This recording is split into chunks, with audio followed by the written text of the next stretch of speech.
అన్నదానం ఎంతో పుణ్యదానమని DLSA secretary Rajalakshmi అన్నారు. భగవాన్ సత్యసాయి ఆరాధనా దినోత్సవం సందర్భంగా రిమ్స్ ప్రాంగణంలోని సత్యసాయి నిత్యాన్నదాన కేంద్రాన్ని రిమ్స్ డైరెక్టర్ డాక్టర్ జయసింగ్ రాథోడ్తో కలిసి సందర్శించారు. ఇక ఆసుపత్రికి వచ్చే రోగుల సహాయకులకు ఉచితంగా అన్నం పెట్టి ఆకలి తీర్చడం గొప్ప విషయమన్నారు. ఇందుకు సంస్థను అభినందించారు.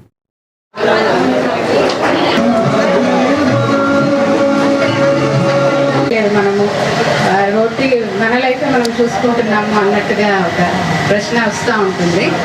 న్యాయం చేస్తాము, చేయగలిగింది న్యాయం ఒక్కటే.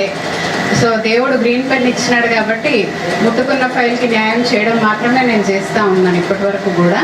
కానీ ఇట్లాంటివి చాలా చాలా అప్రిషియేట్ చేస్తున్నాను ఈ సంస్థ వాళ్ళని, ఈ ట్రస్ట్ వాళ్ళని. నేను కూడా ఫ్యూచర్లో డొనేట్ చేస్తాను. అట్లా దేవుడి ఆశీస్సులు పొందుతాను నేను కూడా.